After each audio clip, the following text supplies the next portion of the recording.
This week's Sunday morning message will be out of the book of Proverbs, chapter 19. Better is the poor who walks in his integrity than one who is perverse in his lips and is a fool. Also, it is not good for a soul to be without knowledge, and he sins who hastens with his feet. The foolishness of a man twists his way, and his heart frets against the Lord. Wealth makes many friends, but the poor is separated from his friend. A false witness will not go unpunished, and he who speaks lies will not escape. Many entreat the favor of the nobility, and every man is a friend to one who gives gifts. All the brothers of the poor hate him.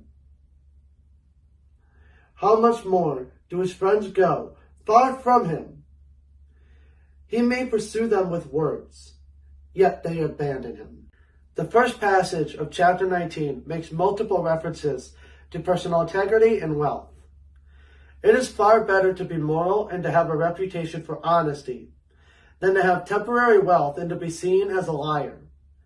But to no surprise at all, the world all too well favors the wealthy through shallow friendships, while ignoring those who have nothing material to offer.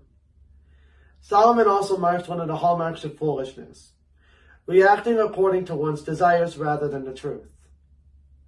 The fool will jump at the chance to do things their way. When the inevitable consequences come, they will blame God instead of themselves. I think everyone knows at least one person like this.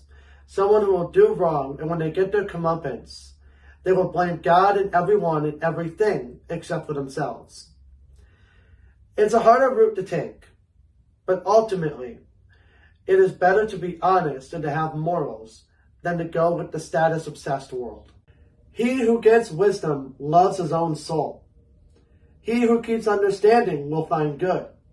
A false witness will not go unpunished, and he who speaks lies shall perish. Luxury is not fitting for a fool, much less for a servant to rule over princes. The discretion of a man makes him slow to anger, and his glory is to overlook a transgression. The king's wrath is like the roaring of a lion, but his favor is like dew on the grass.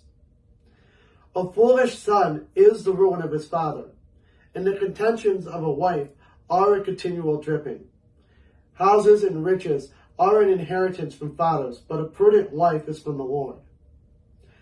Laziness casts one into a deep sleep, and an idle person will suffer hunger. He who keeps the commandment keeps his soul, but he who is careless of his ways will die. He who has pity on the poor lends to the Lord, and he will pay back what he has given. Chasten your son while there is hope, and do not set your heart on his destruction. A man of great wrath will suffer punishment, for if you rescue him, you will have to do it again.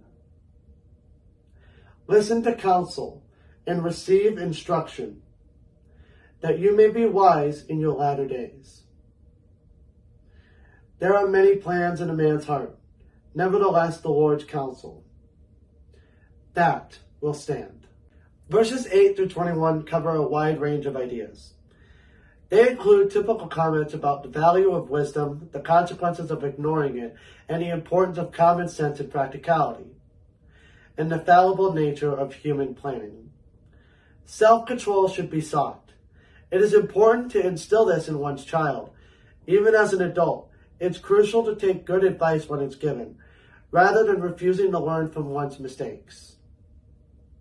What is desired in a man is kindness, and a poor man is better than a liar.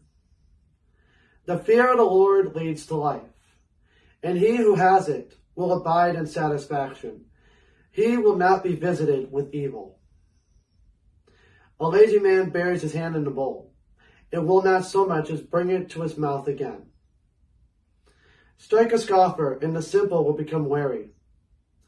Rebuke one who has understanding, and he will discern knowledge. He who mistreats his father and chases away his mother is a son who causes shame and brings reproach.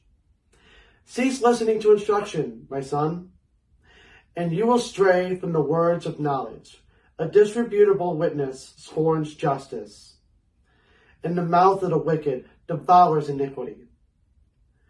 Judgments are prepared for scoffers, and beating for the backs of fools.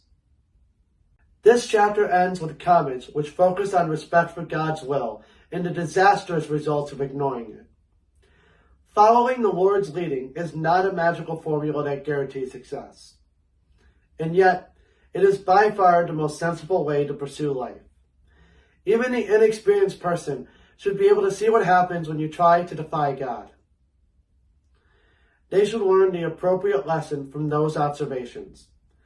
A person who refuses to learn, even a wise person who decides to stop learning, is inviting difficulty to their own life.